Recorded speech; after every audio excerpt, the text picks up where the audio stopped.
Welcome, Slayers of Giants, to Tilting at Windmills. I am Chrys Gorman, Executive Merchandising Director at NotAPipePublishing. And I'm Benjamin Gorman, publisher at NotAPipePublishing, and we are here with today's guest, Alison McBain. Alison, I am very excited to have you here today. Alison McBain's human-created novels are the recipients of over 13 awards, including the Forward Indies. Her work has been nominated for the Pushcart Prize and a finalist for the Best of the Net, and she was recently shortlisted for the Alpine Fellowship in 2025. When not writing for herself, she's a ghostwriter who's penned over 24 books for clients, as well as an award-winning editor who's worked on both celebrity and New York Times bestselling authors. In 2024, she pursued a project called Author versus AI, where she wrote a book a week using no AI at all. 34 books in total. When not writing, Ms. McBain is the associate editor for the magazine Scribes Micro and draws all over the walls of her house with the enthusiastic help of her kids. She lives in Alberta, Canada. Welcome, Alison. Very glad to have you here today. Welcome. Oh, thanks so much for having me. I'm so excited to be here. So I am excited to hear about this Author versus AI project. I think this is so cool. How did that come about and how did that go?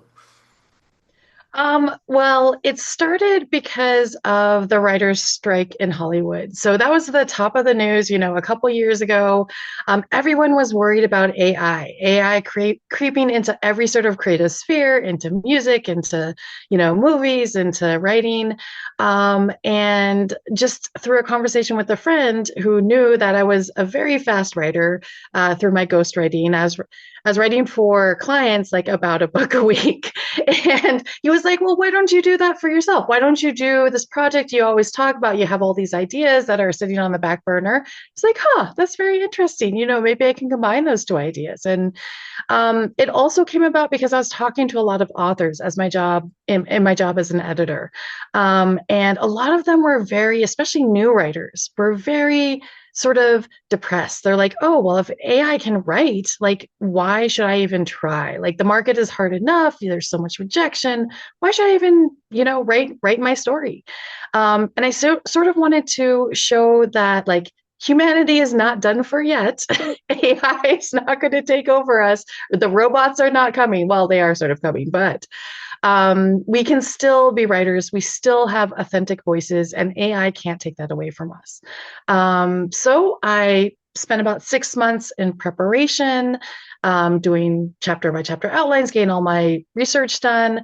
And then I just sat down and wrote and blogged about it. And along the way, I was so thrilled. A lot of authors that I talked to about this project were inspired, and some of them sort of decided, hey, if she can do this, I can do it too, and set about to, putting pen to paper for themselves. And that was like the best part of this project. So to me, the story it makes me think of is John Henry. I don't know if you have Oh, yeah. this up. And for folks out there who do not know the kind of legend of John Henry was this amazing character in American history and in specifically in Black American history, who kind of was emblematic of combating mechanization. And so as train track laying machines were being mechanized, the story is John Henry beat the machine and was able to to carve more track space than a machine that was designed to do the same thing. And at the end of the race, he died. So, I mean, it just sounds grueling to me. Was it fun or did it feel really, I mean, it sounds incredibly challenging. There were parts that were fun, and there were parts that, as you said, were very challenging. Like, I think about like week 4 or 5, I started to be like, even though I had done all the preparation and had, my character sketches and everything, I started to confuse some of the characters because I'm like, oh my goodness, I've already lived through 4 lifetimes. Like, now I'm in lifetime 5. Like, who am I talking about? Ah, And keeping the voice straight. The good news is these are all first drafts, so they don't have to be perfect. So even though, like, at times I floundered and I got my second wind and third wind and fourth wind along the way, it's okay. It's all going to get washed out in editing. And the stories themselves, I have great faith in, and they were a lot of fun to write. And this is something, as a writer, I love to write, and I do a lot of other stuff, editing, ghostwriting for others. So this was this was sort of like the ultimate me time. It was fabulous. And did you very intentionally choose very different projects, or was this all one series to create, some kind of coherent? How did you handle that week to week? Well, part of my childhood dream, because I've always wanted to be a writer since I was like yay high, was to write a book in every genre. Because the conventional wisdom is okay, you pick your genre, you get your readers, you stay in that genre because the readers want you to write the same thing, like the same genre. But I love to break boundaries. So I was like, you know what? I am going to this is where I started. I set out a list of all the genres and subgenres I could possibly think of, all fiction, and just wrote stories based around that. That's where I started. So I tackled multiple genres during the course of the project. Yeah, and I'm a big believer that I mean that I think that sounds wonderful. And one of the things that I try and do in my own practice is I think genres inform one another. If if you're writing like I'll write a paranormal that's also a heist story, and a science fiction that is also a romance or whatever. Like, mixing those genres is good for flexing our muscles and being willing to learn from people who are already masters of these other genres. And so I can imagine that that was a really good practice because they informed one another. Yeah, definitely. I mean, honestly, genres are part of a marketing tool. It's how agents and publishers can put your book on a shelf and have readers find it. So in a way, it's sort of contrived. But one thing that I love, especially about this day and age in publishing, is that people are doing more cross-genre stuff. People are tackling more genres because they're finding out, hey, a good story is a good story. It doesn't matter if it's, there are spaceships in the background or dinosaurs or like, it's a love story. Like these are all parts of being human. Yeah. So Yeah. Oh, that's great. Well, I will pitch to you because these are your favorite questions to ask. So I'll let you take these next ones because I could talk about fighting AI all day. Yeah. Um, I mean, I could talk about why it's important to assign labels all day. Yes, So, yes, yes. that's good. I think when we talk about subgenres in particular, Yeah. right? It's it's expanding the language base. Yeah. Not just for, writers and publishers and agents and that, but for the fan base themselves, Yeah, informing. right? We're breaking Yeah. beyond those limits. Yeah. Yeah. Yeah, and we're increasing the language that we are using to allow that fan base to find these, neat Yeah. genres, subgenres within subgenres within genres. So Yeah. I think, but that's Yeah. No, I agree. yeah, my unsolicited 2 cents on that No, one. no, I think it's valuable. Ben knows my favorite question. And this is the one he lets me ask every time.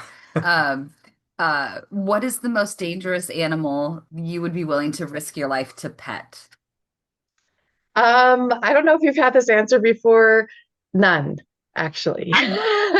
And the reason is because my feeling, I'm a big animal advocate. In fact, my daughter wants to be one of my daughters wants to be a vet, and she volunteers in an animal shelter every day or every week, I should say, not every day. She has to go to school.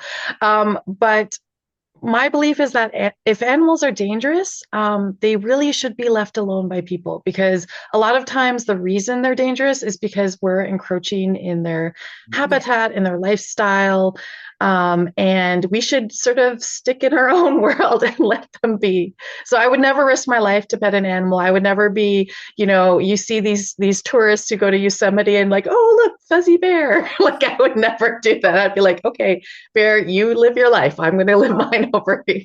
Or People the who walk up and think I'm going to get a picture, a selfie with a, buffalo with a yeah. top or Oh something. my goodness. You're in its space. That Yeah. that's where it lives. It Yeah. gets to do whatever it wants at that point. Yes. Exactly.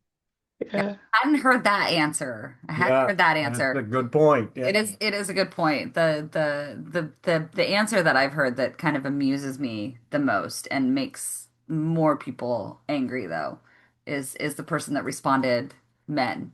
Yeah, yeah, That yeah, that that's the one that might be my new yeah, favorite. yeah. No, it's still Yeah. It's still. If I am in a polar bear's environment though, like I know I am there, I am dinner, Yeah, yeah, right? yeah. Like You if I you am you would pet it, but anywhere, you would acknowledge I'm in your home and I'm yeah, providing you a meal. Yeah. yeah. That would be just like before, because there's no other context in which I would ever be around a polar bear. And that would be a like, I know I am in your home. I know you are gonna eat me. I deserve it. Just let me cuddle first. Yeah, yeah, yeah. Just let me get first. Yeah, the last cuddle. Right? Um, no, but I like that answer. Yeah. Um, all right, so moving forward, what is something that you used to believe or used to believe in that you no longer believe? This is a this is a complicated answer. Um, the United States. Yeah. And I'm sure you guys are on a similar page Oh, as yes. I am. But just I was born in Canada, but I grew up in the United States. And it seemed like such a foundational, oh, it's been around for hundreds of years. And while there are ups and downs and conservative governments and liberal governments, it's always that bedrock. It's there. It's the predominant, country. It goes into other countries and helps or sometimes hurts. And it has like such a complicated and terrible past and honestly, a lot of terrible things going on in the present. But I never thought in my lifetime I would see, oh man, just the institutions crumble as they have in the past. I'll say 10 years, because it started earlier on, 10 to 15 years. And just how much it has eroded from what I knew growing up. Yep. So I don't believe in I don't believe that the United States will have the same function as it does or has in world politics for very much longer. Yeah. Yeah. I mean, you're Yes, I mean yeah. that We've that had same long process. conversations about this. Yeah. That is a process that Yeah. kind of we talk about it like leaving a cult. Like we Leaving an abusive realize relationship. yeah I've talked to my therapist in the context of leaving an abusive relationship. but there was the mythology is so strong Yeah. that even as we think about American history, we the analogy that is useful for me is like when there are sports statistics from a season that was shortened or whatever, they put an asterisk, Hmm. and we've told the story of America like, oh yeah, it's the greatest country, asterisk, Hmm. also here's all the ways that it Yep. hasn't been. And what we've experienced is that inversion Yeah. where we've realized, no, all the asterisks are the story. Yeah. And the mythology is what we've had to kind of deprogram Yeah. ourselves of. Yeah. And that has been challenging. Yeah. The notion that the American experiment, Right. right, is still American exceptionalism. it's Yeah. still it's still there, right? And if we just vote hard enough, right? Then that Yeah. American idealism is still there, right? There's a few of these bad things, right? But for the most part, America is, greatest country in the So world. when did you choose to move back to Canada? About 3 years ago. So a little over 3 years ago. I guess I read a ton of news. I am always looking for the stories that aren't overly reported. And I read a lot of world news and just seeing the trends. I'm a dual citizen. And so I was like, you know what? Maybe it's time to go back before the next election. Yeah. Um, and I live in a small town now. And just find a place that feels safe again.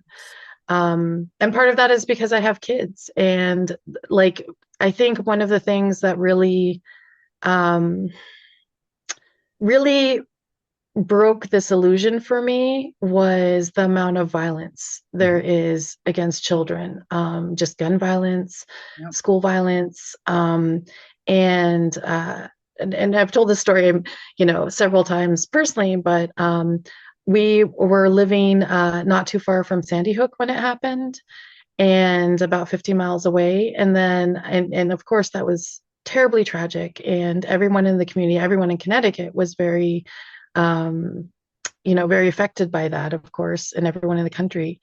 Um, but at the same time, it's sort of like, oh, it happened there. It's not, even though it's super close, it's not happening here. And then there was a gunman and a lockdown at my kid's school. Oh, And that was when I was like, that's it. I'm done. I'm done with this. Like there's no amount of anything is worth this. Yeah, yeah. I was a high school teacher, and so I was the one carrying out those drills, and Yeah. it is a trauma to the students when there is no gunman Yeah. to have the adults you're supposed to trust be telling you your role is to prepare yourself because we as a society have decided this is tolerable. Mhm. And I just it was very hard those days. I would just come home and go, what are we doing? That we have decided as society that this is acceptable to do to children and not recognize that even the preparation is a trauma. Yeah. And yeah, I went through we had a situation where we had somebody plant a bomb at one of the schools I was in and went into Oh lockdown dear. for an extended period of time. And it was very, very frightening. And yeah, I totally understand going that's it. That's a line, as a parent. Yeah. I I I was a senior in high school, just right before graduation when Columbine happened. And I remember the utter shock of it Yeah, throughout the media, everything. but not shock. I mean, you experienced this very much in Sandy Hook. There was the disturbing lack of shock at the lack of response, right? Because that's Well, not a thing that happens on a day. And no, so but when we went, wait a second, the Sandy Hook took place and we didn't act, well, but that doesn't hit, no, right? but for Columbine, right? That was not the first one, right? Not the first school shooting, but it was the first like mass school shooting that made the media. And Yeah. I remember going to school the next day and they brought counselors in and all of my teachers, my history teacher, my government teacher, they were all talking about this horrible thing and then talking about why it's important to vote and all the pundits on TV, right? We're talking across the aisle, right? About how this couldn't be allowed to happen again. Right. And that's all I was hearing was Democrat and Republican saying how horrible this is. This couldn't be allowed to happen, right? And then we have Clinton and his weapons ban, right? And then we had a solid, what, 10 years where it wasn't every single day. And that's when my belief in what America actually was started to fade, is after that ban. And then as the shootings ramped up, and I remember the first one, because Columbine was the first one I was ever aware of, right? And after that, going every time one happened, nobody on the right is saying this shouldn't be The happening, polity had broken. right? They're saying, we offer our thoughts and prayers. This is a terrible thing, but none of them were saying, how do we fix this? This shouldn't be happening. Yeah. There was a shift. It is a good way to It's kind of measure the polarization. Yeah, Like we've crossed somewhere that in line. there, Republicans shifted from we can no longer actually acknowledge that this is a thing that we can work to prevent. Because what Clinton did worked, right? But they couldn't, there was a shift in the parties. And that was when I started to realize this notion that if you could just vote hard enough, right, you could convince your representatives, right? If you could just use, that's when for me it The breakdown. started to shift. And then I spoke to a woman over here just like a week ago, and I had made a post about being in Spain and that different sense of safety. And she made a comment. She had moved to the UK from the US with her like school age children and said this was the first time since they moved that she went back to school shopping. And she said it was the first time since she had kids that she could buy light up tennis shoes for her kids, because before she had always been worried that if there was a shooter in the school, the shoes would attract attention. Wow. And so she always had to tell her kids they couldn't have light up shoes, but couldn't explain to them why. And that for me just went like goosebumps hearing her Yeah. say that and going, how sad is that? Right. Right? Yeah. So since the move, we were talking before the show about Alberta is still, the most conservative province in Canada. How has that Yeah. felt watching Alberta flirt with, the kind of that this particular, kind of right-wing conservatism? In a way, it's bad, but at the same time, like the most conservative here is still, I would say even centrist in the United States because while she's like flirting with privatization of certain things like healthcare, like it's not going to pass. Like this is a federal so moving up here, you get healthcare, it's covered. Trudeau started like dental care coverage for people on low income and seniors, since I moved up here, literally in the past few years. And it is so much safer. Like there's gun controls, no one's questioning gun control. You have to go through a whole process in order to get a gun, and most people get rifles, for hunting. They're not out here getting handguns or AK-47s or anything like that. So at the same time, like, yes, there it is conservative here, but there's no danger of the same level of violence or going into debt because you can't afford your diabetic medication, for example, or yeah, it's amazing how liberal conservative is in other countries, right? We've experienced kind of the flip of like here there are parties that are so far to the left that we're looking at the Democratic Party, the American idea of left is Mhm. centrist. Mm. It Uh, is, that yes, has it been really really is. interesting too to see, we're members of Democrats abroad. We're still U.S. citizens and voters, and so we're involved in our party. But like we're looking at our party, and we've always been to the left of the Democratic Party anyway. But we're looking at that and we're going, we're way to the left, and here. As somebody who's very comfortable saying I'm a democratic socialist, like that puts me pretty near the middle. Yeah. That's Exactly, right. Well, and I think something that the US has that is unique within a segment of the Republican Party that I don't that I it sounds like you don't experience in Canada and we don't experience here is there's an inherent sense of violence and yeah, hatred Mhm. within Mhm. a segment of the Republican Party that is growing. yeah, And so that's, over here when I'm like, okay, you might be we might be on different sides of the political aisle, but I'm not physically afraid of you, yeah, right? yeah. And that's something that I think Trump brought out, It was did there, not create, but right? he gave a platform and permission. The permission structure. Yeah, Yeah. I think that's yeah. Okay. Yeah, essentially for people to be proud of their hate. That's the part that is because before it was sort of under the radar, people hated and they could do some terrible things, but if they got caught, oh, shame, you're out of, but now it is front and center. And that is the part that is so, oh man, I don't even know if there's a word for it. It's more than disheartening. It's just, uh, Yeah. it gets you. Yeah. And it's genuinely frightening to see where Yeah. it goes from there. Yeah. Like, Oh yeah. You could say you could still be hateful, right? And enjoy Mhm. that violence, but society kept you in check, right? well, and there was an interesting kind of debate among, many folks in the United States early on in Trump's first term, where there were some folks saying, "Hey, at least people are telling the truth about themselves now in public, and I know who is unsafe." Yeah. And then others saying, "Yeah, but as people start to share those messages and Hmm. feel safe, they're going to spread them to others. This Yeah. is actually really dangerous." Yeah. And so it was, and I think we have seen one side win that debate. Yeah. Which way will this go? Yeah. This builds upon Yeah. itself.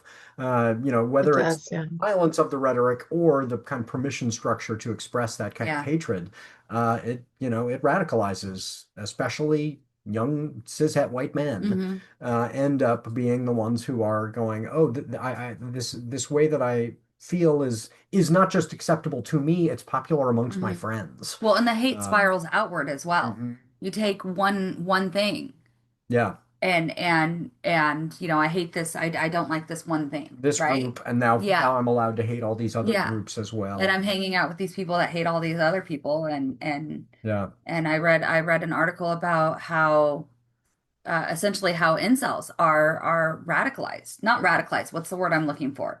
How young men are brought into that radical. Recruited. Yeah, Yeah. recruited is a good word. Mhm. And the kind of the structure and the pathway in which the internet does that. Yeah. It's And frightening. it's very much you start with one very small, like my mom grounded me. Therefore, all women are terrible, and it goes from one small to here's this Yeah. step ladder of how you get from a small grievance to hatred and violence for everybody that doesn't look like you, Yeah. Oof. which doesn't Yeah. exist over here amongst the Republican Party. Not that I've seen. I haven't ever felt fear. Yeah. Well, we don't. Yeah. I mean, there are certainly every country's politics are different, and Yeah. here they are very complicated because we have an independence movement in this locality. So in Catalonia, in our area, it's an Yeah. autonomous zone, and so you have folks who are, support independence because they want Catalonia to be independent. Then you have the anti-immigrant sentiment, and Yeah. sometimes they mix. So it's interesting to Yeah. see that kind of complexity and Yeah. go, this is not my home, and I don't understand this. Yeah. Like I need to learn the politics here. But But it this also one, does not, but I do not feel afraid. no, When no, when people are doing the, anti-tourist protests, yeah, I can watch it, but I don't feel afraid, yeah. which is a big difference. Yeah, yeah, significant. Yeah. Well, we've rambled too much. We have. Let's go to break, and when we come back, I want to hear about what you've been daydreaming about lately. Unrelenting, Book 1 of the Grigori Cycle, was a finalist for the Book Pipeline Award before it was even published, and it won the New Mexico-Arizona Book Award for LGBTQ fiction. Now, Jess Hennard and Marie Parks are back with Undeniable, the Grigori Cycle, Book 2. Bridget has saved her sister Dahlia from imprisonment, but their reunion has come at an enormous cost. Their friend was murdered in the rescue efforts, and Dahlia herself is no longer fully human. As the sisters race to uncover the key to resurrection, Dahlia's former captors pursue them, coveting the ancient powers and seeking justice for their own fallen companions. Multi-Hugo award-winning author Mary Robinette Kowal called Unrelenting a tapestry of emotion that effortlessly weaves together the threads of grief and obsession.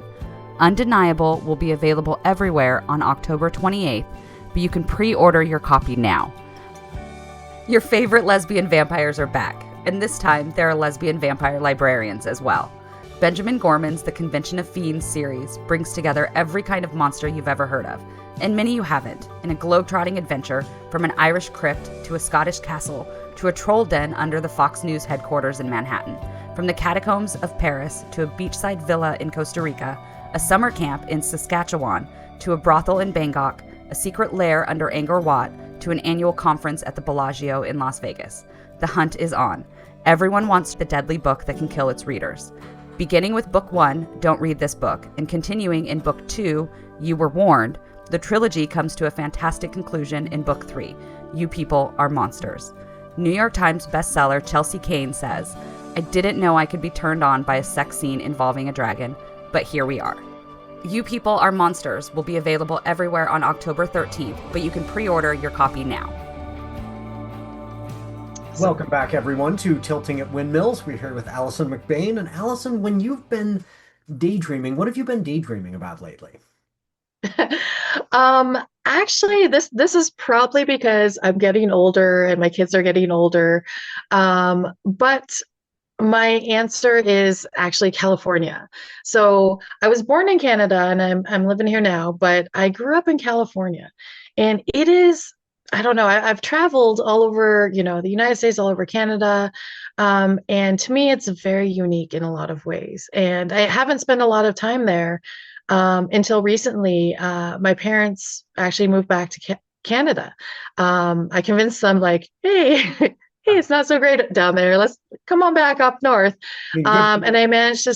my parents move here. It's challenging. So You can do it. I'm just saying, they might take a while. It took me 2 years of convincing, but they finally did it. a project, yes.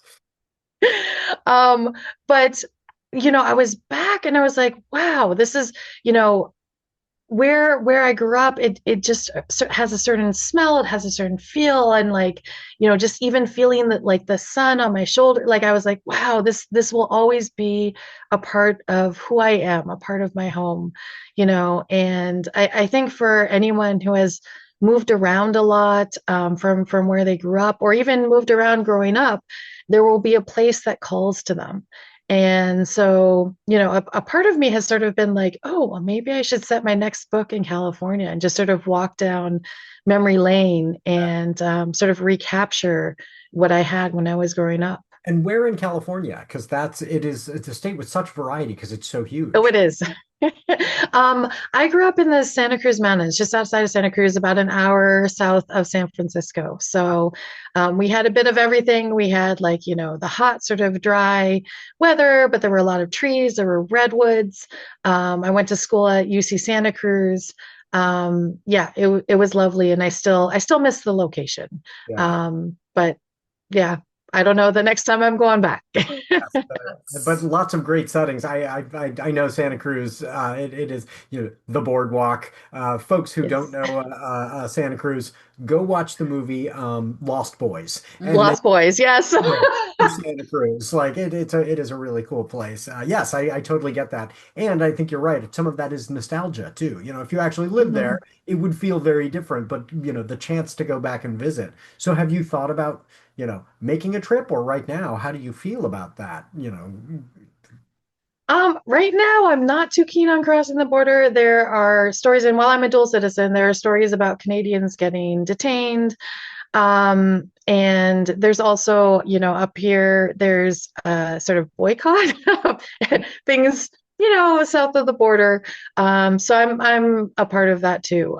This is, we're not buying American things. We're not, using as many American services as possible, and we're not going south of the border. Yeah. So Yeah, well, and that's I'm again explaining to my parents, if we're going to meet up, they live in Ohio, and I've said, yeah, you'll have to drive, 3 hours north, and we'll meet in Canada because I don't feel comfortable right now crossing the border. So yeah, yeah. I understand that. I feel that. I'm a big fan, a big advocate of finding joy in wherever you can. And so my next question is just about that. What is the silliest or most absurd thing that you've done lately just because it makes you happy? Oh, that's easy. So I have three kids, and I am very close with them and spend a lot of time with them. And so one thing that we've been doing since they were very, very little is just we will have a sing and dance party. Just for us. Yeah. Just, a lot of times it's in the kitchen. I don't know why. So we'll either put on music or we'll just start singing and dancing around and not caring. No one's seen us. We can just have fun. Of course, if it was ever filmed and got out, I'm sure I would be massively embarrassed about my singing voice, which does not belong in public anywhere. But yeah, Oh, no, it's fun. And keeping that lightheartedness, I think, is something that, rejuvenates you especially when you've had a tough day. I totally do this when my son was, young and not even just young, into, well into high school. And it often does end up being the kitchen. And I don't know if Right? it's the lighting or the flooring, why the kitchen, I but you're think right, kitchen is neutral family territory. maybe, yeah, but it wasn't often Yeah. in the living room. It would be in the Yeah. kitchen. But the That is kitchen interesting. is Well, I think the kitchen is also sort of the heart of the home because like it's where you spend all the time together. Like you eat meals together, like you get ready for school. Like it's sort of central, even if it's not centrally located. So it's like it's a place everyone goes to. So I don't know. I think that's it. And honestly, maybe I shouldn't have admitted that I do the sing and dance with my kids because actually two of my kids are teenagers. So No, if any of their friends ever saw this, oh, yeah, that is helpful. mortification. Will not mention their yeah. names. We will never tell that they do this. And at the same time, they will look back on this and go, "Yeah, that's a sign of a good childhood that I was having song and dance parties in my kitchen." Well, they will think of those moments. And it just you just it actually like it hit me when you said the kitchen is like the heart of the home, because the kitchen was the least favorite room in the house I grew up in. Yeah, very My different least favorite childhood. room. The kitchen was, The place where you didn't feel safe. yeah, Yeah, yeah, out of things every help. room in the house that I So yeah, so when you said that, I was like, yeah. I mean that is I mean that your wait a your minute. your kids Okay. clearly feel safe Yeah. if they can be having a dance party in your kitchen. So it's a parenting Yeah. win there right there. Well, but the kitchen that I raised my daughter in Right. There was the, you could have was the that. kind of kitchen that you are talking about. Yeah. It was not. Sorry, that was Yeah, no, I mean I think that is Kristen has a revelation about her childhood. yeah, but I mean that Episode it's a good 3000. measure of the the safety your kids feel. Right? If the kitchen is the heart of the home, you're doing something right. Right? Uh, so on a more dour note, in this era of rising fascism, what have you been doing to push back? What has been your vehicle to kind of express your anti-fascist, perspective? Well, the thing I do most consistently is I put it in my writing, which of course makes sense as a writer. So I will do everything from poetry as call to action in all my works, including my ghostwritten work, even if it wasn't something that was part of the work, wherever possible, I try to put diverse characters in. I'm biracial. It is something that is super important to me, and to have, especially in the US and various other places, push back against DEI policies, Yes. which isn't just about race. It's also about disability. It's also about neurodivergence. It's also about, so like having pushback against, all of these things that have taken years to establish and to create equity. I like to push back myself and put it in my writing, even sneak it in if I if I can.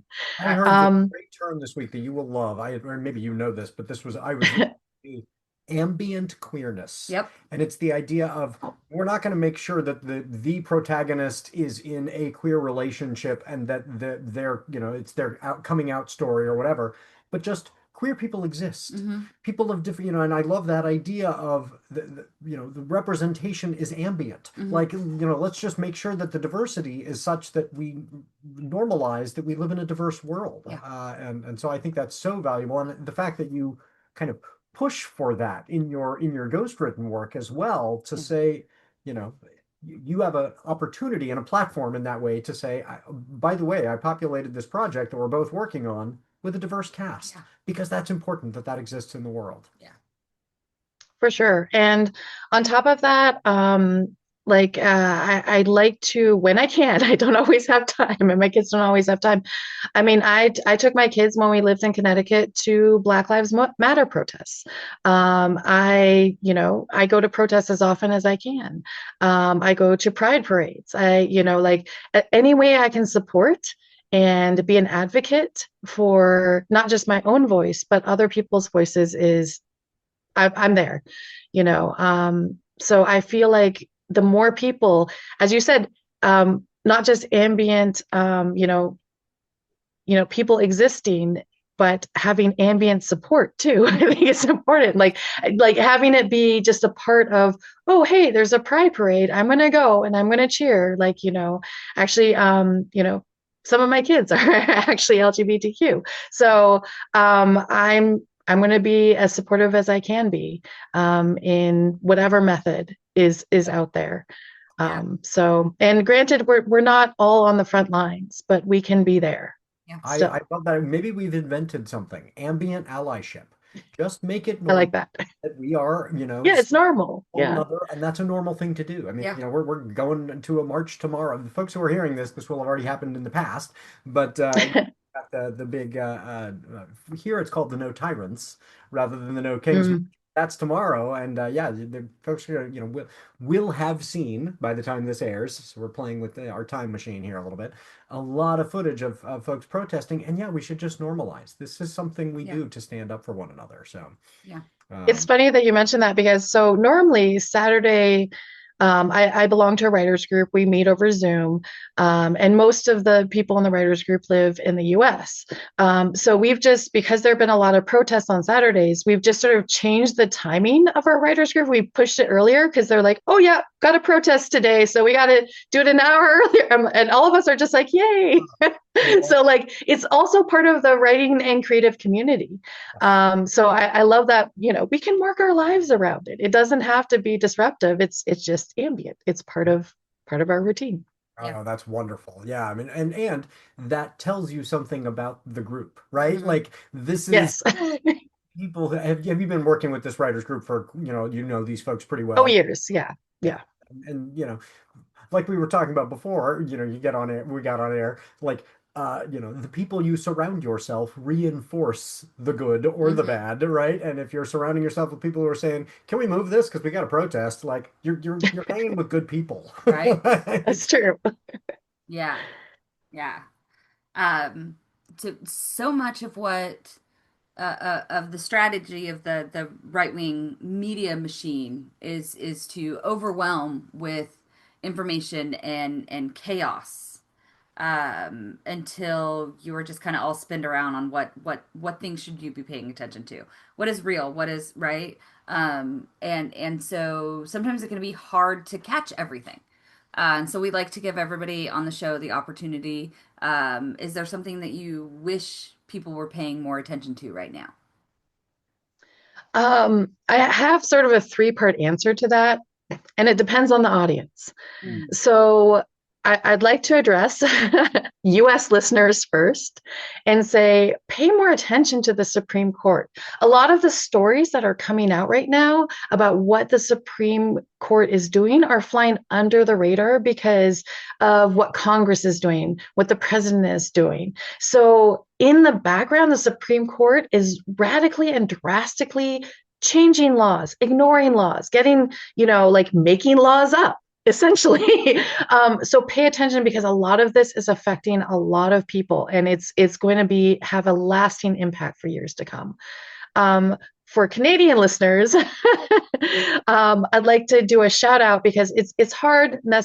You don't necessarily pay attention to what's happening in other provinces because you're concerned about your own sort of world, but what's happening in Alberta is still going on, and it's bad. Like especially when it comes to LGBTQ rights, the premier is rolling them back, especially for youth, and especially are making spaces in schools less safe, and is offering it sort of as a blueprint for other conservative strongholds across the country. So what is happening in Alberta is very dangerous and should be making national headlines.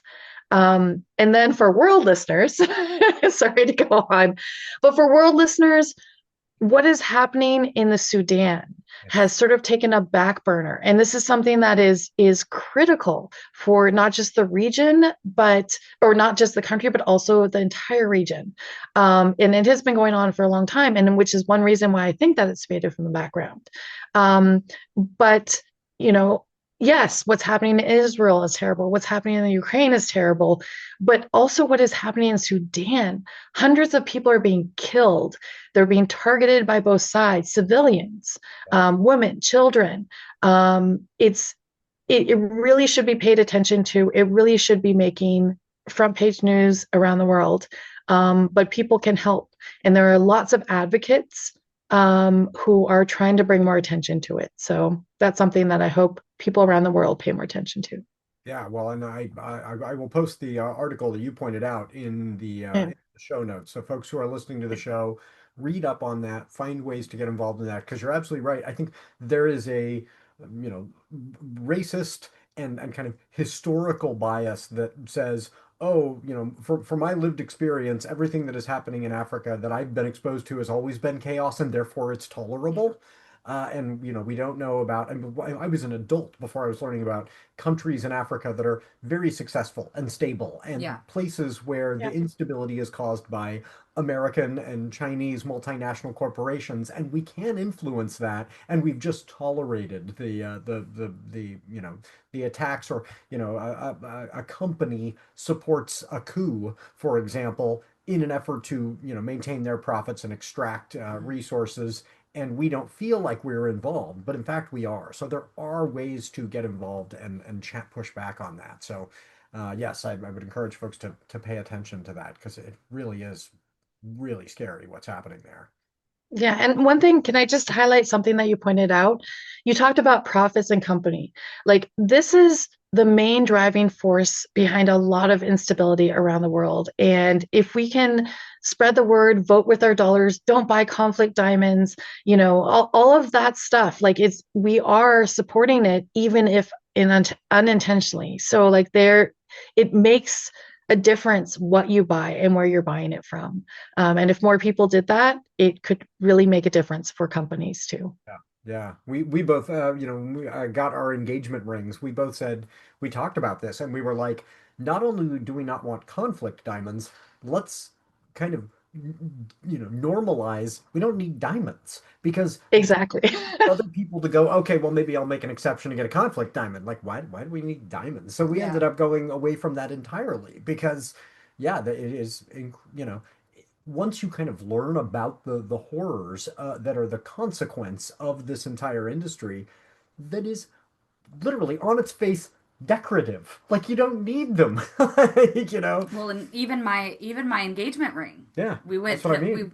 Oh, I thought you said wedding ring. Well, yeah, engagement Yeah. and wedding. We went away Even from diamonds my very, engagement very ring, thoughtfully. we went to one jewelry store Yeah, and told them, I want something lab grown, right? And then they did the thing that jewelry stores do where they're trying to like push you into, upsell. yeah, and Oh, I yeah. high pressure just makes me say no. And so even my engagement ring we found in Turkey, and it's a stone that is only mined in Turkey. And the Zoltanite, which we just thought was yeah, cool. and Nice. the government, Isn't that right? Am I saying yeah, that right? Zoltanite, um the government funds the mines and then sells the stones to jewelry sellers throughout the country. And then at the end of the year, whatever they haven't sold of those stones, the government then buys back, but allows the sellers to keep the stones. Is Interesting. how it was explained to us at the place where we bought the rings, so that there's no artificial inflation because the It's a price jewelry control. sellers know that they're not going to be stuck with stones that they can't sell or can't afford to Yeah, not and they're sell. semi-precious. Like it's a. But that's interesting that they kind of control the market. Yeah, The government controls the because the market. government owns the mine itself. Yeah, yeah, and they're really interesting stones. Yeah, I encourage folks to look it up. They're weird. They change color depending yeah. on the light you're looking through. So they're either orange or Oh, nice. you Or wouldn't think. purple or Yeah, pink orange or or green or purple or brown. pink are Yeah, possible with the same stone, but they are. yeah, It's kind of magic. yeah. Um, And it's proven. I have ADHD, so I'm incredibly clumsy, yes. and it's proven incredibly durable. Oh yeah. So, Yeah, because you that haven't was my chipped it yet. concern is going to be, chipping or scratching or anything like that. And Yeah, I no, mean, yeah, but the larger point. I mean, because it's not just diamonds. It is in Africa. It's yeah, oil. It's it's palm oil. It's I mean, choosing the beverages we drink because they're owned by companies which then are engaged. And it's so bottled water, yeah, like yeah, Yeah. so right? It's bananas. It's, yeah, so being thoughtful yeah, about that, but understanding you can have an influence. I think is really healthy. you can't avoid.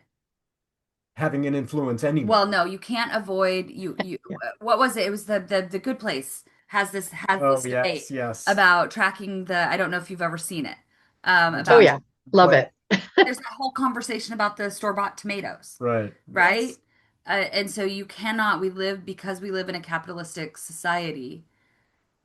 You cannot avoid putting your money into something, right? Because But there it's are no capitalism. ethical billionaires. Right. So you cannot avoid putting your money in something that is, harmful to somebody. But you can make your choice You can of try. you Yeah. can try to make your choices of the ones that are doing the least harm, Yeah. Yeah. right? Yeah. I do that with the media that I consume. Right. Like people ask, how do you draw the line between, J.K. Rowling And, for me, it's J.K. Rowling and Tom Cruise. Those are red lines for And me. then the green version of that would be what's that you've been reading your kids Percy Jackson. What's the author's name? Rick Riordan. Rick Riordan, who's Yeah. like the anti J.K. Yeah. Rowling. Like, He's where do like, you what's it? draw, You know, right? Where do you draw that supporting line? authors of color Yeah. Yeah. and LGBTQIA plus folks, and you invest there Yeah. and not Yeah. somebody who's Okay, Taylor using Swift their and Dolly to, Parton or, yeah, Diddy. Like, where, yeah. right? There's a line. You have to figure out where that line is because you can't avoid it, Yeah. right? You can't live in a vacuum. So on that note, what is your advice for listeners as they are going into their week? I would say, and this applies for being creative or being an advocate, be loud however you can be. So, whether that's by writing down your story, which I'm a big believer, I want new authors to not be afraid of AI and to write down their individual story, or whether it's by joining a protest or donating money or time to a cause. Do anything you can to help.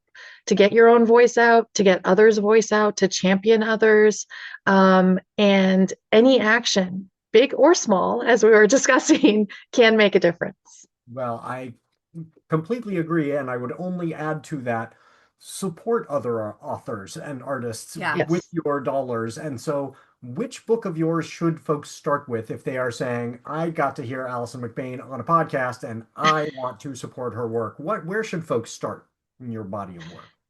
Well, I would definitely recommend my latest book. You can see the cover in the background here. It's called The New Empire. And I did sort of an experiment with it. It's an alternate history. So if you don't like history, it might not be for you. But it is all diverse characters. So there's not a single European or European descent character in it. So if you're looking for diverse voices, it is definitely a great place to start. The New Empire. I'm excited to check that out myself. Okay, excellent. Well, thank you very much for being on. It's been wonderful to have you. Yes, thank you. Oh, thank you so much for having me. It has been such a fun conversation.